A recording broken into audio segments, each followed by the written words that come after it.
नमस्कार, मी राहुल कुलकर्णी. आपली अवस्था आहे तुझं पाशी माहितीच नाही आहे. आणि मी जेव्हा या पुणे शहरात मला असं वाटलं की चला एक ह्या निमित्ताने पुढची वर्षभर तुम्हाला पुण्यातल्या ह्या ज्या ऐतिहासिक वास्तू आहेत ना त्या दाखवाव्यात आणि तज्ज्ञ माणसांना बरोबर घेऊन दाखवाव्यात.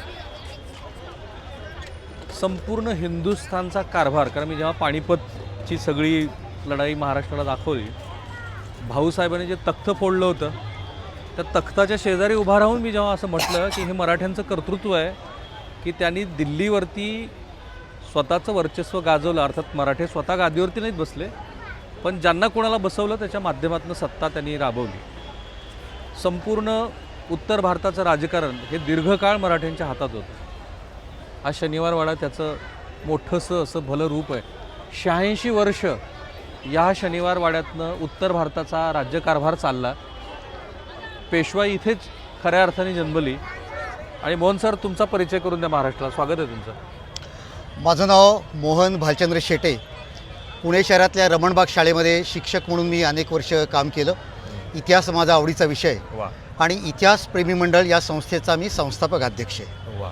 आणि मोहन सर गेली अनेक वर्ष हेरिटेज वॉक करतायत. तुम्ही त्यांच्या हेरिटेज वॉक दैनिक सकाळच्या बरोबर मिळून आता त्यांचा हेरिटेज वॉक आहे. अनेक वर्ष त्यांनी पुणेकरांना, पुण्यात येणाऱ्या अनेक पर्यटकांना सांगितलं की पुणे काय आहे. मी त्यांच्याबरोबर तांबटाळीमध्ये पण जाणार आहे. तांबटकरांची आळी ना, तांबटाळी. कारण अलीकडे तांब्याच्या भांड्यांना खूप महत्त्व आलं आहे आणि तेही तुम्हाला दाखवणार आहे. पण सुरुवात करूया. असं आहे, शाहू महाराजांनी बहुधा एक अट घातली की तुम्ही ठीक आहे वाडा बांधतच आहात पंतप्रधान मंडळी, तर तो वाडा त्याचं दगडी बांधकाम एक मजल्यापेक्षा पुढं नसलं पाहिजे. हे खरं आहे का? शाहू महाराजांची अशी आज्ञा होती की कुठल्याही सरदारांनी वाडा बांधत असताना एखाद्या किल्ल्यासारखी भक्कम तटबंदी ही त्याला बांधू नये. आणि म्हणून आज आपल्याला जे बघायला मिळते ही शनिवारवाड्याची तटबंदी ही शाहू महाराज यांच्या निधनानंतर नानासाहेब पेशवे यांनी साधारणपणे 1754च्या नंतर बांधलेली आहे. ओके. पहिल्या बाजीरावांनी जो वाडा बांधला त्या काळात तटबंदी नाही आहे. आता जे तटबंदी नव्हती त्यावेळेस. ओके. तर बाळाजी विश्वनाथ भट हे पहिले पेशवे हे सासवडला राहायला होते. मात्र नंतरच्या काळामध्ये बाजीराव पेशवे यांच्याकडं पेशवेपद आलं आणि त्यानंतर मात्र साधारणपणे 1726च्या सुमाराला पुणे शहर हे पेशव्यांना जहागिरी म्हणून मिळालं. आणि बाजीराव पेशव्यांनी अनेक दृष्टीने असा विचार केला की सासवडपेक्षा पुणं हे राहण्यासाठी सोयीचं आहे. एक तर पुण्यामध्ये हवा शुद्ध आहे, पाणी चांगलं आहे. दुसरं तर छत्रपती शिवाजी महाराज यांचं बालपण हे ज्या भागामध्ये गेलं तर लाल महाल आणि हा सगळा परिसर या ठिकाणी आहे, शेजारीच आहे. त्यानंतर राजधानी हे सातारा असल्यामुळे सातारला जाण्यासाठी पुण्यातून चांगला रस्ता आहे. आणि सर्वात महत्त्वाचं म्हणजे या पुणे शहराची जहागीर त्याला मिळाली आणि इथून त्यांनी असं ठरवलं की आपलं मुख्य कारभाराचं केंद्र इथे करायचं. एक जाता तर गमतीदार आख्यायिका सांगतो की इथे बाजीराव पेशवे या मुठा नदीच्या काठावरून हिंडत होते आणि त्यांना असं चित्र पाहायला मिळालं की एक ससा आणि त्याला घाबरून शिकारी कुत्रा पळत सुटलेला आहे. तर त्यांना मोठं आश्चर्य वाटलं आणि म्हणून त्यांनी काही तज्ज्ञ लोकांनी विचारलं तेव्हा त्यांनी सांगितलं की या ठिकाणी जो कोणी वस्ती करेल तो आपल्यापेक्षा 10 पटीनं ताकदवान शत्रूला पराभूत करेल.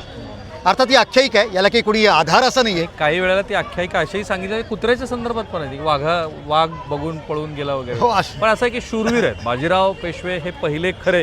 मी अनेक वेळेला म्हणतो की छत्रपती शिवाजी महाराजांचे लौकिक अर्थाने ज्यांनी महाराजांचा वारसा पुढे चालवला ते बाजीराव पहिले पेशवे. कारण संपूर्ण उत्तर भारतामध्ये बहुजनातलं नेतृत्व उभा त्यांनी केलं. पण बोलतोय ते आपण शनिवारवाड्याबद्दल. सुरुवात करू त्या दरवाजापासून, तिथल्या टोकदार खिळ्यापासून. या वाड्याचा जो भव्य दरवाजा आहे याला दिल्ली दरवाजा या नावाने ओळखलं जातं. मराठ्यांचं कायम दिल्लीकडे लक्ष राहिलं. हां, त्या नावातूनच त्यांची महत्त्वाकांक्षा आपल्याला दिसून येते आणि दिल्लीवरती कधीतरी प्रभुत्व मिळवायचं हा त्यांचा हेतू होता. या वाड्याकडे आपण नीट बघितलं तर त्याच्यामध्ये सुंदर अशी वेलबुट्टी काढलेली दिसते आहे. म्हणजे ही त्या काळातली पेशवेकालीन चित्रकला आहे. वाड्यावरती चंद्र आणि सूर्य ही हिंदू संस्कृती सांगणारी आपल्याला प्रतीकं पाहायला मिळतात. वाड्याला खिळे आहेत. जुन्या काळामध्ये दरवाजाला तो खिळेचे आहे. जुन्या काळामध्ये हत्ती धावत यायचा आणि हत्ती आपल्या गंडस्थळांनी धडक मारून दरवाजा फोडायचा आणि मग शत्रू आतमध्ये शिरायचा. अशाही अनेक घटना घडलेल्या आहेत. त्या हत्तीला त्या ठिकाणी धडक मारताना भीती वाटावी म्हणून अणकुचीदार खिळे तिथे निर्माण केलेले आहेत. मात्र त्यातही गंमत अशी आहे की शत्रू पण हुशार असायचा. हो. तो मध्ये एखाद्या उंटाला आडवं ठेवायचा हो. आणि हत्तीने धडक मारली तर उंटाच्या पोटात खेळे जाऊन उंट मरेल, हो. मात्र हत्तीला भीती वाटणार नाही, अशी पण गंमत सांगितली जाते. पण एक मिनिट, पण मगाशी तुम्ही फार चांगली आख्यायिका पण मला सांगितली की जेव्हा उंट तिथे उभा केलाय हां. आणि चकवा द्यायचा आतमध्ये राहणार आहे, तो शब्द कुठून आला? मराठी भाषेचं सौंदर्य हा, वाढवणारा. हा.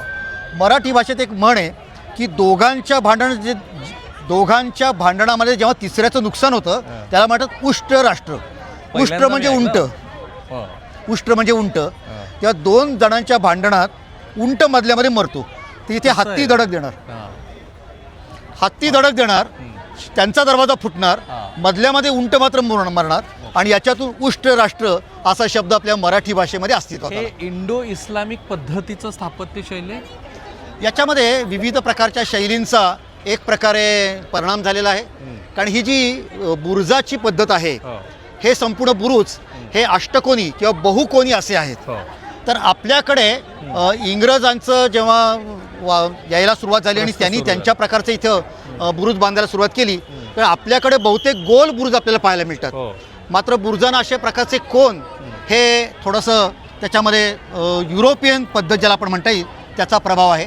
वरती जी मेघडंबरी आहे, ही. आपल्याला उत्तर भारतामध्ये अशा प्रकारची मेघडंबरी ही पाहायला मिळते. अनेक किल्ल्यात आणि आहे. अनेक उत्तर किल्ल्यांना भारतात आहे आहे. आणि त्या भागात आहे. तर त्याच्यावरती थोडासा त्या इस्लामचा थोडा प्रभाव आहे. मात्र या ठिकाणी असलेले चंद्र सूर्य हे हिंदू संस्कृतीचं प्रतीक आहे. या दरवाजाला या जे दिसत आहेत त्याला जंग्या असं म्हणतात. याला हे जे काळं बोग दिसत आहे हां. त्याच्यातून आपल्याला बाणांचा मारा करता येतं, त्याच्यानंतर बंदुकीच्या गोळ्यांचा मारा करता येतो, दगड मारता येतात, आणि म्हणून शत्रूला इथे आला तर त्याच्यात मारा करता येतो. आणि वरच्या ज्या खिडक्या आहेत त्याच्यामधनं तोफेचा मारा करता येतो. तर त्या तोफेच्या मारा करण्यासाठी खिडक्यासुद्धा या वरच्या बाजूला आपल्याला पाहायला मिळत आहेत. एक इंटरेस्टिंग भाग आहे जो आपल्या प्रेक्षकांना सांगायला हवा. असं म्हणतात की हा वाडा एवढा उंच होता, 7 मजली, कोणी 32 मजली वगैरे म्हणतं, की त्या वाड्याच्या वरच्या मजल्यातनं तुम्हाला संतश्रेष्ठ ज्ञानोबा माऊलीच्या समाधीचं दर्शन व्हायचं. ते खरं आहे का? असं म्हणतात. हां. वाडा 7 मजली होता अशा प्रकारची आख्यायिका आहे. पण आळंदीपर्यंतचा परिसर दिसत असेल असं वाटत नाही. पण आळंदीला जाताना जे डोंगर लागतात वाटेत ते मात्र तिथून स्पष्ट दिसत असतील. म्हणजे पुण्यावरती चारी बाजूनी जर का शत्रूचं आक्रमण झालं तर त्याच्यासाठी टेहाळणी मात्र त्या मनोऱ्यातनं करता येते. आणि शेट्टे सराकडे एक इतकी अद्भुत गोष्ट आहे शनिवार वाड्याबद्दल सांगण्यासारखी, ती मला पण फार अचंबित करून गेली. साधारणपणे कुठलाही तुम्ही पूल बघितला तर त्याला एक कीस्टोन असतो, तो मध्यवर्ती ठिकाणी असतो. ब्रिटिशकालीन बांधकामं जर तुम्ही फार बारकाईने पाहिली तर त्या स्थापत्य शैलीचं ते वैशिष्ट्य आहे की तो सगळा कीस्टोन हे सगळ्या बांधकामाचं वजन आपल्या अंगावरती पेलत असतो. इथे पण एक की आहे छोटीशी, ती की सांगा आणि मग आपण प्रत्यक्षात ती दाखवू. या वाड्यामध्ये शत्रूंनी प्रवेश करू नये म्हणून ते खिळे आहेत. पण समजा शत्रूंनी प्रवेश केला केलाच तर पहिल्यांदा समोर एक भिंत दिसते, म्हणजे थेट एकदम वाड्यामध्ये जाता येणार नाही. थोडंसं ज्याला झेड आकृती म्हणतात असं आपल्याला वळण घेऊन जावं लागणार. आणि आतमध्ये गेल्यानंतर जर का आपण छताच्या बाजूला नजर टाकली तर वेडे वाकडे आडवे वासे असे तिथे टाकलेले हे दिसतात. एवढ्या सुंदर वास्तूमध्ये वेडेवाकडे टाकलेले खांब आहेत, लाकडाचे. खांब आहेत लाकडाचे. हां. तर हे कशासाठी? तर समजा शत्रू आलाच तर आपल्या लोकांना त्यातली जी की आहे ती माहीत असणार, ती ओढली की ते सगळं जे काही लाकडाचं प्रचंड असा तो संभार आहे तो खाली पडणार. आणि जर का त्याला आपण आग लावली तर त्या जळत्या निखाऱ्यावरून शत्रूला चालणं अशक्य होऊन जाईल. तर अशा प्रकारची रचना तिथे आहे जी मी तुम्हाला दाखवणार आहे. आणखी ज्या वेळेला तुम्ही सौंदत्ती असेल, दक्षिण भारतातलं बरंचसं प्रसिद्ध असं ठिकाण, किंवा तेर असेल, तगर ज्याला आपण म्हणतो, किंवा पैठण असेल, किंवा नालासोपार असेल, तिकडच्या व्यापारी मार्गावरती ज्या छोट्या छोट्या विटा आपल्याला दिसतात तशाच विटांचं हे सुंदर असं बांधकाम आहे. आणि एवढंच शेट्टे सरांनी आपल्याला सांगितलं, तुमच्या लक्षात आलं असेल ना की तुझं आहे तुझं पाशी. हे बऱ्याच गोष्टी माहितीच नाही मध्ये पण. मराठ्यांचं अनेक गोष्टीमध्ये स्वतःचं असं कर्तृत्व आहे. तलवारी तर त्यांनी गाजवल्यात, पण तुम्ही तंजावरला जर गेलात ना तर तंजावरची जी उत्तम अशी चित्रकलेची शैली आहे ती भारताला दिलेली मराठीने देण आहे. अनेक लोक सांबर हे सुद्धा मराठ्याचं आहे असं म्हणतात. ते इथे का मी सांगतो, कारण पेशव्यांच्या पण चित्रशैलीबद्दल भारताने नीट समजून घ्यायला हवं असं ते उत्तम असं चित्रशैलीचं इथे प्रारूप तुम्हाला बघायला मिळतं. पण शेट्टे सर मला सांगत होते ते हे त्या कीस्टोनबद्दल ना. हा वरच्या बाजूला जे वासे आहेत, हां. समजा आता इथे मध्ये जाळी लावली ती आत्ताच्या काळातली, हो. पण समजा शत्रू आतमध्ये आलाच. तर हे सगळं खाली पाडायचं आणि या ठिकाणी लाकडाचा ढिगारा तयार झाला तर त्याच्यावरून शत्रूला आत येणं अवघड होईल. आणि त्याला जर का आपण आग लावली तर त्या जळत्या निखाऱ्यावरून त्याला आत येता येणार नाही, अशी रचना इथं केलेली आहे. म्हणजे हे जे वासे आहे हां, ह्या ठिकाणी ती गोष्ट खाली ओढली की हे सगळं बांधकाम वॉटर जे काही असेल तिथे ते खाली पडणार खाली आहे. पडणार, आणि शत्रू जो आहे तो इथेच अडकणार आणि मग त्याला इथे आग लावून टाकायची. आग लावून टाकणार असं आहे. त्यानंतर वाड्याच्या मुख्य दरवाज्यातनं आपण आत आलो. वाड्याला दिंडी दरवाजा आहे, पाठीमागं आडसर आहे, आगळ आहे आणि समोर आपल्याला भिंतीवरती दिसत आहे की पेशवेकालीन चित्रशैली. ती जरा दाखवा. पेशवे काळामध्ये एका स्वतंत्र चित्रशैलीचा विकास झालेला होता. आपण जर का वाईजवळच्या मेणवलीला नानावाड्यामध्ये कधी गेलात तर तिथे अशा प्रकारची चित्र पाहायला मिळतात. शनिवारवाड्याच्या पाठीमागे सुद्धा नानावाडा आहे, तिथे सुद्धा आपल्याला पेशवेकालीन चित्रशैलीची काही उदाहरणं पाहायला मिळतात. काय तर वैशिष्ट्य या ठिकाणी आपल्याला एकतर एका बाजूनी म्हणजे समोरनं असं चेहरा दिसत नाही आहे. हो. प्रत्येक चेहरा हा डाव्या बाजूनी किंवा उजव्या बाजूने असा केलेला आहे. हो.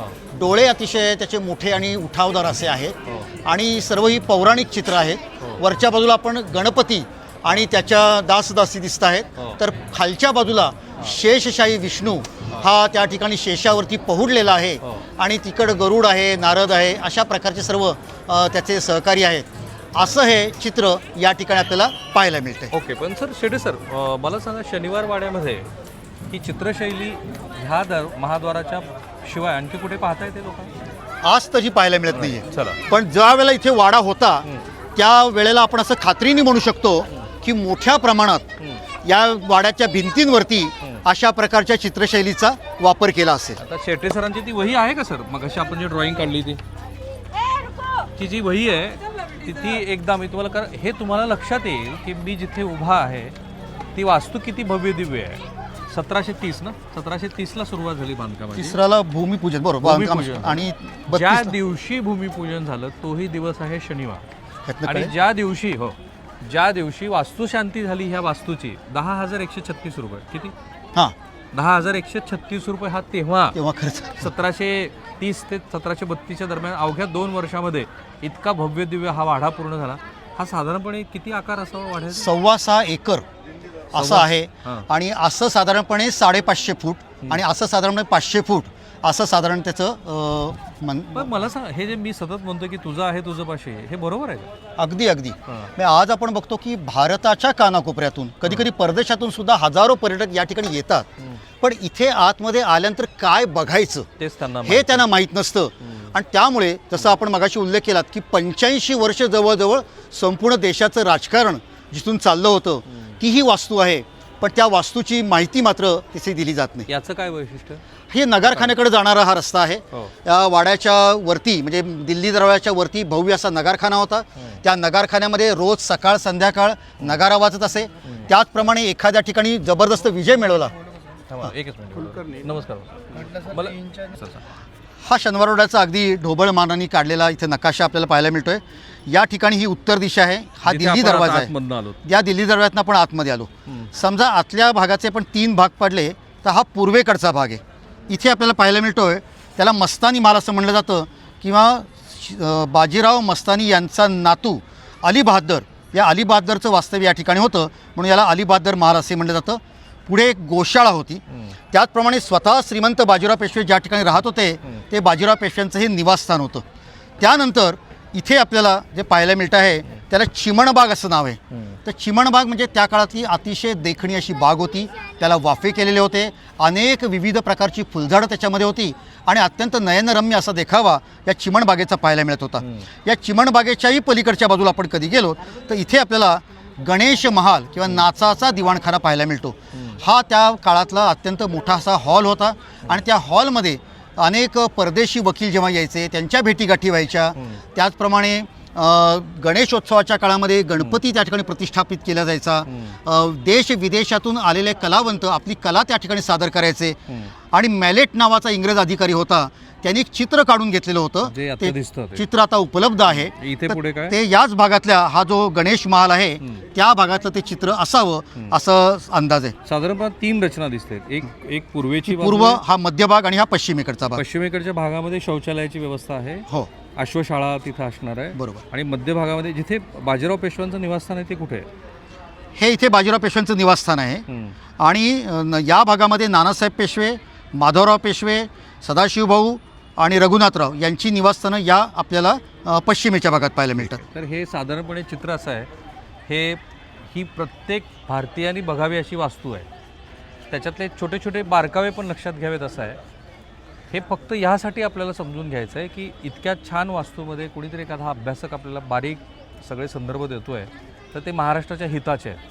इथे आल्यानंतर ती अशा व्यापक दृष्टिकोनातून ती वास्तू आपण बघायला पाहिजे. बघूया आणखी पुढे. पेशवाईच्या इतिहासातले सर्वात पराक्रमी की ज्यांनी 40-44 लढाया केल्या, एकही लढाई जो योद्धा हारला नाही ते बाजीराव पेशवे.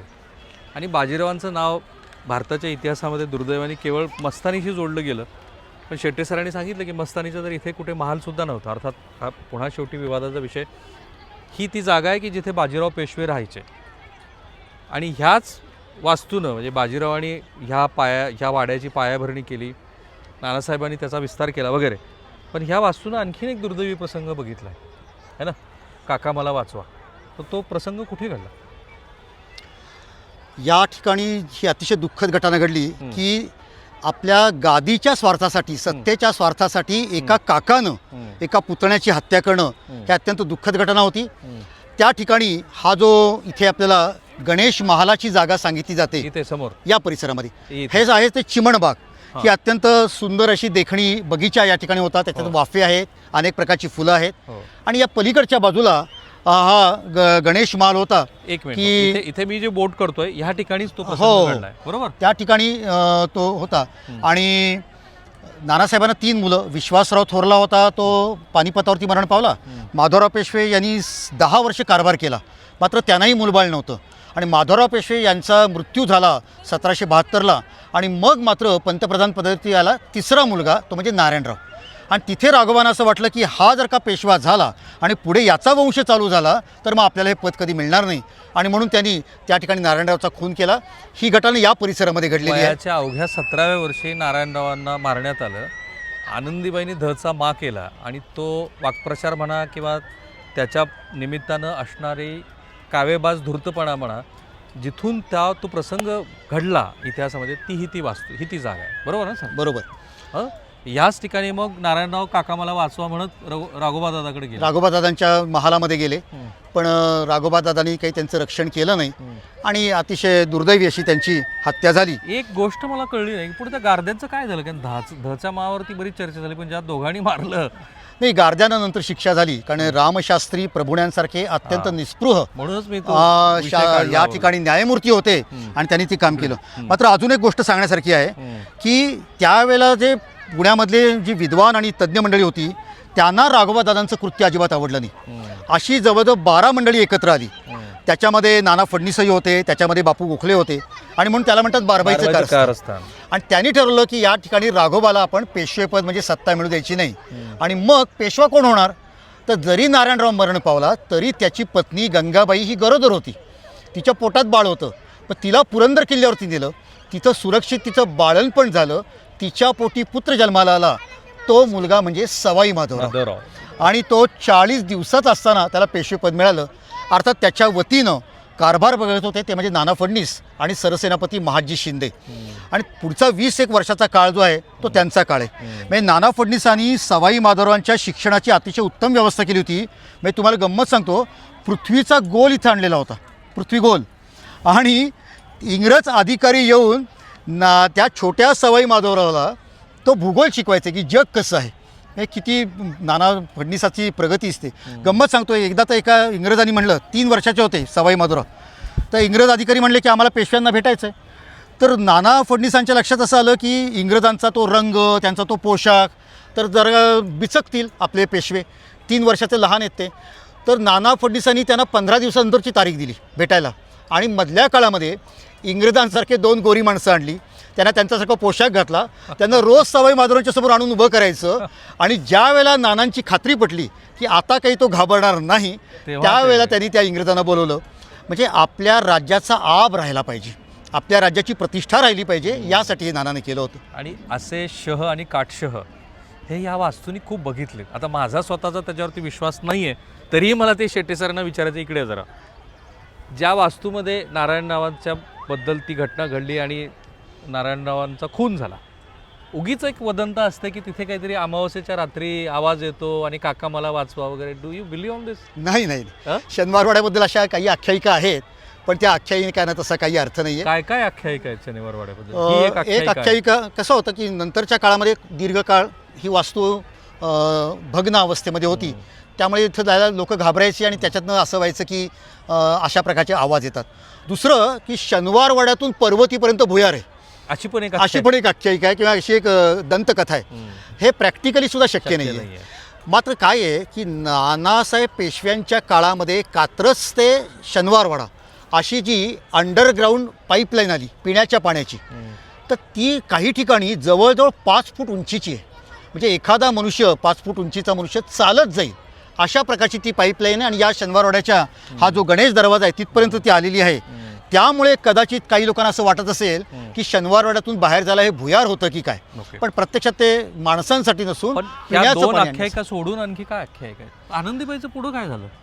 नाही, आनंदीबाई दीर्घकाळ जगल्या, पण खरं सांगायचं तर त्या इतिहासामध्ये त्यांना बदनाम झाल्यासारखं त्यांचं आहे ना. हा तुमचा एक व्ह्यू आहे, पण इतिहासाने त्यांना मात्र अत्यंत काव्यबाय म्हणूनच.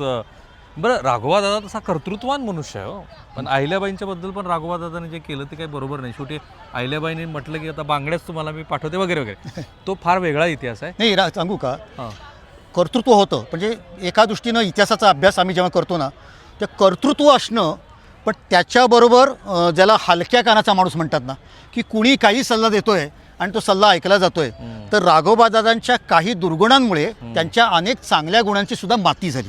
म्हणजे अटकेवरती झेंडे नेले आपण जे म्हणतो ना, त्याचं नेतृत्व राघोबांनी केलं होतं. त्यावेळेला त्यांना राघो भरारी म्हणलं जात होतं. तर अशा प्रकारे कर्तृत्व त्यांच्याकडे होतं, पराक्रम त्यांच्याकडे होता, पण काही चुकीच्या गुणांमुळे त्यांचे दुर्दैवानी. एक अत्यंत असा प्रसंग की ज्या प्रसंगामुळं इथली असलेली श्रीमंती तुम्हाला कळणार आहे, पण मी ते तुम्हाला नंतर सांगेन, कारण सरांच्या हातात ते पुस्तक आहे. एक विवाह सोहळा आहे आणि त्या विवाह सोहळ्याचा तो प्रसंग आहे. पण त्याच्या आधी आपण जिथे उभा आहोत, तर ही बाजू मला वाटतं जिथे आता बाजीराव रोड आहे, तो प्रत्यक्षात बाजीराव रोड नंतर झाला असणार ऑब्विस, पण तिथे ह्या गौशाळा आहेत. हो, का अश्वशाळा आहे तिथे? तिकडे अश्वशाळा आणि हत्तींसाठी पिलखाना होता पलीकडच्या बाजूला. आत्ता आपण आहोत ती सर्वात महत्त्वाची प्रशासकीय जागा आहे, प्रशासकीय वास्तू आहे. तर आपण आहोत आता, आपण त्या पायऱ्यांवरनं वरती आलो, तर या बाजूला आपल्याला जे दिसतंय तो दफ्तरखाना, म्हणजे आजच्या भाषा हा सगळा इथं 3 मजली इमारत होती आणि त्याच्यावरती सर्व रेकॉर्ड ज्याला म्हणतात, म्हणजे हजारो लाखो पत्र इथून जायची. लांबून भारताच्या कानाकोपऱ्यातून पत्र यायची, अगदी इराणच्या बादशाचं सुद्धा पत्र इथं आलेलं आहे. अशा प्रकारची पत्र इथं यायची. ती सगळी पत्र या ठिकाणी जपून ठेवली जायची. हिशेबाचे कागद असायचे, फरमानं असायची, आणि हे सगळं जपणं म्हणजे किती त्या काळात अवघड होतं, तर ते या भागामध्ये होतं. आणि असा जो पलीकडचा भाग आहे त्याला आपण स्टोअर रूम आजच्या काळामध्ये म्हणू शकतो, की जिथे पेशवे काळामध्ये मोती, हिरे, माणिक अशा प्रकारचं जड जवाहीर, दागदागिने असायचे, शस्त्रांचा साठा असायचा, पोथीशाळा असायची, भांडीकुंडी असायची, वस्त्रांचं दालन असायचं. अशा प्रकारच्या वस्तूंचा साठा करण्याच्या या तिकडे जागा आहेत. या 2 जागा या अत्यंत महत्त्वाच्या आहेत. सुरुवातीला जे पुढचा जो भाग आहे तिथे बाहेरून आलेल्या लोकांनी बसावं, आणि पेशव्यांना जर का भेटायचं असेल तर काही काळ तिथे त्यांना थांबावं लागायचं, आणि म्हणून त्याला भले लोक बसण्याची जागा असं म्हणत. भले म्हणजे प्रतिष्ठित लोक जे यायचे भेटायला, कधी परकीय वकील यायचे, राजदूत यायचे, त्यांची ती जागा आहे. अच्छा, हे थोडक्यात दिवाणी आम आणि दिवाणी खास सारखा झाला प्रकार, असं म्हणायला हरकत नाही. आता मी जर त्या महत्त्वाच्या ज्या जागा दाखवतोय, तर हा जो इथला चौकोन आहे, या दोन्ही चौकोनांना चाफेखान असं म्हणलं गेलेलं आहे. तर त्या काळामध्ये पेशव्यांचे कारभारी जिथे बसायचे ती ही जागा, म्हणजे एक प्रकारे संपूर्ण राष्ट्राचे ते सेक्रेटरीच होते. आणि नाना फडणीस कुठं बसायचे, बापू गोखले कुठं बसायचे, सखाराम बापू कुठं बसायचे, तर ती ही जागा आहे. आणि इथे बसून संपूर्ण तो कारभार हे ते करत असायचे. ही चाफेकणाची, हा चौकोन चाफेकणाचा. आणि तसंच पेशवे जे बसायचे ती ही जागा, बरोबर ना? पेशवे जिथे बसले ती ही जागा. बरं, एक जाताचा रेफरन्स म्हणून तुम्हाला सांगतो आणि तो प्रेक्षकांनी समजून घ्यायला हवा. जेव्हा अहमदशाह अब्दालीबरोबर आपलं पानिपतची 3री लढाई झाली, तो ह्या वाड्याशी संबंधित आहे म्हणून, कारण भाऊसाहेब पेशवे तिथे पडले, विश्वासराव, आणि तो नको तो आपण विश्वास पानिपतमध्ये गेले वगैरे म्हणतो, तो चुकीचा संदर्भ आहे. कारण मराठ्यांच्या जवळपास 80-86 हजारच्या बांगड्या फुटल्या. त्यानंतर अहमदशाह अब्दाली पुन्हा केव्हाही आला नाही. पण त्याहून मोठी गोष्ट मी तुम्हाला सांगतो, अहमदशाह अब्दालीनं पेशव्यांना इथे आपली वस्त्र पाठवली, त्यांना स्वतःच्या वतीनं काही भेटी पण दिल्या. कारण अहमद शाह अब्दालीला लक्षात आलं की संपूर्ण हिंदुस्थानामध्ये जर तुम्हाला कारभार करायचा असेल तर पेशव्यांशिवाय पर्याय नाही. अर्थात हा इतिहास पुन्हा नव्याने तपासा, कारण जेव्हा अलीकडच्या काळामध्ये अफगाणिस्तान आणि भारत हा सौहार्द वाढतो आहे तर त्यानिमित्ताने आंतरराष्ट्रीय संबंधाचा अभ्यास करत असताना हे सगळे संदर्भ मी याच्यापूर्वी दिलेले आहेत. तो जाता जाता रेफरन्स म्हणून सांगितला. पण त्या विवाह सोहळ्याचं फार काय राहिलं तुम्हाला? हां, ही चाफेकण म्हणजे या संपूर्ण वाड्यातील ही महत्त्वाची जागा आहे. ही केवळ मराठ्यांची नाही, केवळ महाराष्ट्राची नाही, तर हिंदुस्थानच्या दृष्टीनं अत्यंत महत्त्वाची जागा तीही. 86 वर्ष जिथून कारभार चालला तीही 86 वर्ष कारभार चालला. कारण या ठिकाणी बाजीराव बसले असतील, या ठिकाणी श्रीमंत नानासाहेब बसले असतील, या ठिकाणी माधवराव पेशवे बसले असतील, सवाई माधवराव पेशवे बसले असतील आणि अटकपासून कटकपर्यंत हे विशाल साम्राज्य निर्माण झालं होतं. त्याचे सगळे निर्णय, त्या ठिकाणी होणारे सगळे काही वेगळ्या प्रकारची कारस्थानं असतील, मोहिमांची आखणी करायची असेल, अनेक दुःखद वार्ता असतील, अनेक सुखद वार्ता असतील, अशा सगळ्या घटना ज्या काही घडल्या असतील त्या या ठिकाणी घडल्या असतील. अशा प्रकारे प्रत्यक्ष पेशव्यांची गादी ज्या ठिकाणी प्रस्थापित केली होती तीही चाफेकणाची जागा आहे. राईट.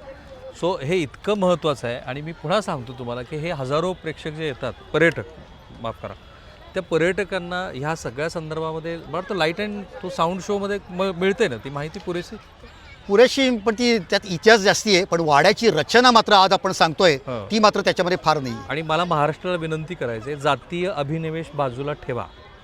हा महाराष्ट्र इतका कर्तृत्व आहे की मी जेव्हा आग्र्याची डॉक्युमेंटरी केली, मी जेव्हा तंजावरची डॉक्युमेंटरी केली, किंवा मी जेव्हा भारत आणि पाकिस्तानचं युद्ध हिमालयामध्ये जाऊन संपूर्ण हिंदुस्थानला दाखवलं, किंवा पानिपतची लढाई दाखवली, तेव्हा मी एकच म्हटलं होतं की आजचा जो काही भारत आहे तो तेवढाच आहे जिथे जिथे मराठी गेलेत.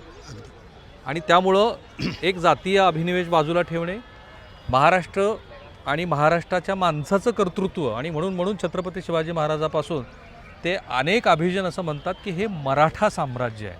यशवंतरावांनी काय म्हटलं होतं जेव्हा माडखोलकरांनी त्यांना हा प्रश्न विचारला, तो त्याचा तुम्ही अभ्यास करा. पण तुम्ही वारंवार अजून एक सांगायचं, तुम्ही आता म्हणला त्याप्रमाणे रमणा हा जो प्रकार आहे की ज्या ठिकाणी विद्वानांना दक्षिणा दिली जायची, संभाजी महाराजांपासून ही सुरुवात झालेली आहे. सुरुवातीला इथे रमण्याची दक्षिणा दिली जायची. ही जागा कमी पडली म्हणून आता जिथे रमणबाग शाळा आहे आणि ती जागा कमी पडली तेव्हा पर्वतीच्या पलीकडे रमणा गणपती जिथे आहे तिथे रमणा बांधण्यात आला. तो रमणा घेण्यासाठी काशीवरनं किंवा रामेश्वरवरनं सुद्धा लोक यायची. आणि जसं आज एखाद्याला पद्मश्री मिळाली, पद्मभूषण मिळालं की प्रतिष्ठा वाढते, तसं रमण्यामध्ये दक्षिणा मिळाली की प्रतिष्ठा वाढायची. तुम्हाला जाताना एक गंमत सांगतो. एक कोडा आहे, पहिल्या ओळीमध्ये एक प्रश्न आहे आणि दुसऱ्या ओळीत त्याचं उत्तर आहे. ते कोडा असं आहे, पुण्यामध्ये पाऊस नसताना सुद्धा 2 ठिकाणी चिखल होतो, हे कसं काय? आणि त्याचं उत्तर असं आहे की ज्या वेळेला रमण्यामध्ये दक्षिणा घेण्यासाठी गावागावातून विद्वान येतात, त्यांची कसून परीक्षा घेतली जाते आणि त्या परीक्षेमध्ये जेव्हा ते अनुत्तीर्ण होतात ते रडत रडत घरी जातात, म्हणून एका बाजूला चिखल होतो. आणि ज्या वेळेला ते उत्तीर्ण होतात तेव्हा त्यांच्या हातावरती पेशवे उदक सोडतात आणि ते उदक इतकं सोडलं जातं की दुसऱ्या बाजूला चिखल होतो. याच्यातून ही गुणवत्ता जी बघितली जात होती ती किती श्रेष्ठ दर्जाची होती हे आपल्याला पाहायला मिळतं. आणि या रमण्यामध्ये दक्षिणा घेणारे ब्राह्मणेतर सुद्धा होते. जो विद्वान आहे त्याचं या ठिकाणी प्रतिष्ठा झाली पाहिजे असं धोरण आपल्याला तिथे पाहायला मिळतं. मला फक्त एवढंच सांगायचं आहे, जे चांगलं आहे ते घ्या, जे वाईट आहे पेशवाईतलं ते नका घेऊ. काटशह वगैरे काका मला वाचवाचा एपिसोड झाला. पण आता आलोच आहोत इथे कारंजेला, तर ते जे हजारी कारंजे आहे त्याच्याबद्दल एकदा बोलू. ते इथे अस्तित्वात आहे का आता? आहे. बरं, जाऊ. विवाह सोहळ्याचा एक प्रसंग मात्र मला मी वारंवार म्हणतोय की तो प्रसंग हा सांगितला पाहिजे. इकडे वास्तू आहेत चांगल्या, त्याही दाखवा. आणि तो प्रसंग ऐकून मग आपण तो जो हजारी असलेला कारंजे आहेत ते एकदा बघू आणि मग आपण थांबूया. हां सर, तो जो विवाह सोहळ्याचा प्रसंग आहे तो आपण, मला असं वाटतं तुम्ही इथे थांबा आणि मग आपल्या लक्षात येईल की आपलं तेव्हाचं वैभव काय होतं. इथे या सर तुम्ही. सवाई माधवरावांचं विवाह सोहळा हा कदाचित शतकामध्ये इतका वैभव संपन्न झाला नसेल असं वर्णन त्याच्यामध्ये आपल्याला सगळं कागदपत्रात आढळतं. याच्यामध्ये नाना फडणीस यांचं व्यवस्थापनाची बारकाई हेही आपल्याला पाहायला मिळतं. मी साधं कपाळावरती गंध लावायचं आहे तर साखळी घ्यावी, ती गंधात बुचकळावी, ते गंध बरोबर आडवं लावावं, किंवा त्या माणसाला विचारून आडवं लावायचं का उभं लावायचं त्याला विचारून तसं लावावं. गंधाच्या वरती अक्षदा लावताना त्याचे तांदूळ नाकावरती ओघळणार नाहीत याची काळजी घ्यावी. गंध लावणाऱ्यांनी आपली नखं कापलीत का नाही हे पण आधी तपासून घ्यावं. हा नाना फडणवीसांचा बारकेपणा आहे. आणि ज्याला मोठी कामं चांगली करायची असतात ना त्याला बारीक कामंसुद्धा चांगली करता आली पाहिजेत. आता नाना फडणवीसांच्या काळामध्ये 4 दिवस तेव्हा जेवणाचा जो कार्यक्रम चालू होता. म्हणजे लक्षात घ्या, पुण्याची लोकसंख्या जवळजवळ 1.5 लाख, बाहेरून आलेले प्रतिष्ठित पाहुणे जवळजवळ 50,000, असे 2 लाख लोक ही त्यावेळेला पुण्यामध्ये ही भोजन करत होती. आणि या भोजनामध्ये पानामध्ये कोणते कोणते पदार्थ असावेत अहो यादीच उपलब्ध आहे त्याची. मी थोडक्यात ती वाचून दाखवतो, पहा. भोजनात साधा भात 2 प्रकारचा, खासा व मध्यम, साखर भात, वांगी भात म्हणजे मसाले भात असे 2 प्रकार रोज वेगळे, वरण साधे व तुरीचे, सांबरे 2 प्रकारे, लोणची तिखट आणि गोड असे 10 प्रकार, कढी, सार असे 2 प्रकार, भाज्या 10-12 प्रकारच्या गरम असतानाच वाढाव्यात, 2 प्रकारच्या खिरी, पुरण पोळ्या साटीच्या, काही वेळा पुरणाच्या वेगळ्या, घीवर फेण्या असे गोड पदार्थ 3-4 असावेत, वडे साधे आणि वाटल्या डाळीचे, कढी वडे, तूप साजूक, मठ्ठा, श्रीखंड, आमरस वगैरे पक्वान्न रोज वेगळे, शेवटी खिचडी ओल्या हरभऱ्याची किंवा डाळीची, पापड, सांडगे, फेण्या, तिळवडे, चिकवड्या, मिरगोंडे, बोंडे, मेक्यांच्या काचऱ्या, कोथिंबिरी 20 प्रकारच्या, चटण्या, पंचामृत, रायती, भरीत 2 प्रकारची असे रोज 30 पदार्थ पानात वाढण्यात यावेत. इथे दानव थांबत नाहीत. पुढे ते म्हणतायत की लोणची भाज्या वगैरे एकसारख्या हारीने वाटोळ्या वाढाव्यात, एकास एक लावू नये, म्हणजे एक भाजी दुसऱ्यामध्ये मिसळता कामा नये. आमटी, सांबारे, वरण, क्षीर याचे थेंब पानात पडता कामा नयेत. आणि एक पदार्थ वाढून झाल्यानंतर वाढप्याने हात धुवावा आणि मग पुढचा पदार्थ वाढण्यास यावे. तेव्हा या सगळ्या प्रकारचा जो विवाह संपन्न या ठिकाणी जो सोहळा झाला, तर ज्या वेळेला राज्यकर्ता अशा प्रकारे करतो ना त्यातून रोजगार निर्मिती होते, त्यातून अनेक कलांना उत्तेजन मिळतं. आणि पुढच्या काळामध्ये अशा प्रकारचे अनेक विवाह सोहळे या ठिकाणी झाले. तर तो सुद्धा एक प्रकारे राज्यकर्त्याचा आपल्या राज्याच्या वृद्धीसाठी केलेला विचार असतो. हा एवढा भव्य दिव्य शनिवार वाडा आज एवढ्या भग्न अवस्थेत काय हा प्रश्न पडला असेल तुम्हाला. तर साधारणपणे शनिवार वाड्याला किमान 5-1 वेळेला मोठ्या आगी लागल्या. पण सगळ्यात मोठी जी आग लागली ती जवळपास 5-6 दिवस धुमसत होती असं म्हणतात. आणि त्यामुळं ह्या वाड्यातल्या महत्त्वाच्या वास्तू जळून गेल्या, कागदपत्रं असतील ती जळून गेली. ते मराठा साम्राज्याचं खूप मोठं नुकसान आहे. कारण जे काही पत्रव्यवहार झाले असतील शिवाजी महाराजांच्या संदर्भातले असतील, तेव्हाच्या कालखंडातल्या राज्यकारभारासंदर्भातले असतील, ते नाही आहेत आज आपल्याकडे. कोणी म्हणतं की ते ब्रिटिशांनी त्याला आग लावली वगैरे, पण अगदी शेवट म्हणून हा तो 1 हजारी की काय हजारी कारंजे, हां त्याच्यावरती थांबूया आपण. याचा छोटासा उल्लेख सांगा, मग थांबूया आपण. शनिवारवाडा ही अत्यंत वैभव संपन्न अशी वास्तू होती. शिवाजी महाराजांच्या काळात सतत संघर्षाचा काळ होता म्हणून अशा प्रकारे काही करण्याचं त्यांना संधी मिळाली नसेल. पण पेशवे उत्तरेत अनेकदा गेले आणि तिकडच्या राज्यकर्त्यांनी आपापल्या वाड्यांमध्ये कशा प्रकारे रचना केली हे त्यांनी बघितलं होतं. आणि तशा प्रकारे या ठिकाणी हजारी कारंज केलं. हे जे 16 पाकळ्यांचं दगडी अशी रचना केलेली आहे आणि याच्यामध्ये अनेक नळ्या आहेत. या सगळ्या नळ्या जर का बघितल्या तर साधारणपणे त्याची संख्या 200पर्यंत जाते. या प्रत्येक नळीच्या वरती सोन्याचा मुलामा दिलेलं कमळ असायचं. त्या कमळाला 5 छिद्र असायची.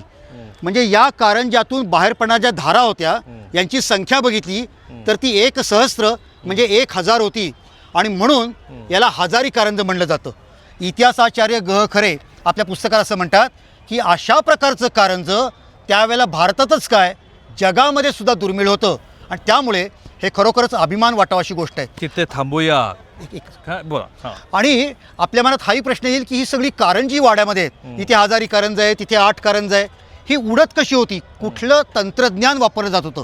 तर पलीकडच्या बाजूला एक अष्टकोनी विहीर आहे. त्या विहिरीच्या वरती रहाटाचा बंगला होता. म्हणजे साधारणपणे 3ऱ्या-4थ्या मजल्यावरती एक पाण्याची टाकी होती. रहाट आणि पाणी तिथे चढवलं जायचं आणि त्या पाणी जे वरनं यायचं त्याच्या प्रेशरनी ही सगळी कारंजी उडायची. असं तंत्रज्ञानसुद्धा इथं पाहायला मिळतं. कात्रजपासून शनिवारवाड्यापर्यंत 8 किलोमीटरची अंडरग्राऊंड पिण्याच्या पाण्याची पाईपलाईन हे सुद्धा त्यावेळच्या राज्यकर्त्यांचं फार मोठं वैशिष्ट्य होतं असं म्हणता येईल. आणि हे पाणी केवळ पेशव्यांसाठी नाही तर पुण्यातल्या सगळ्या पेठांमध्ये जे हौद होते त्या हौदांवरती सुद्धा पुरवलं होतं. म्हणजे या राज्यकर्त्यांनी स्वतःबरोबर रयतेची पण काळजी घेतली होती असं म्हणलं तर त्यात काही चूक होणार नाही. Thank you sir, thank you so much. तुम्ही खूप साध्या सोप्या भाषेमध्ये आणि प्रवाही पद्धतीनं ते सांगितलं. बघा असं आहे की सरांना आणि सरांसारखे आणखी जे कोणी तज्ज्ञ असतील त्यांना मी पुण्याच्या वेगवेगळ्या भागामध्ये घेऊन जाईल माझ्या सवडीप्रमाणे. आणि तुम्हालाही मला असं वाटतं की हे अशा पद्धतीचे इतिहासाशी संदर्भ असलेले भाग निश्चित बघायला आवडतील. कारण पुणे सरांनीच मला सांगितलं 5000 वर्ष एवढा या शहराला आता इतिहास आहे. आधीच्या कालखंडात काय झालं, आत्ताची दिसत असलेली मंदिरं, दर्गे, ख्रिश्चन बांधवांसाठी असलेल्या धार्मिक वास्तू, ह्या सगळ्यांना स्वतःला काहीतरी सांगायचं आहे. ते इथं तुम्हाला ऐकता येईल. थांबूया. थँक्यू.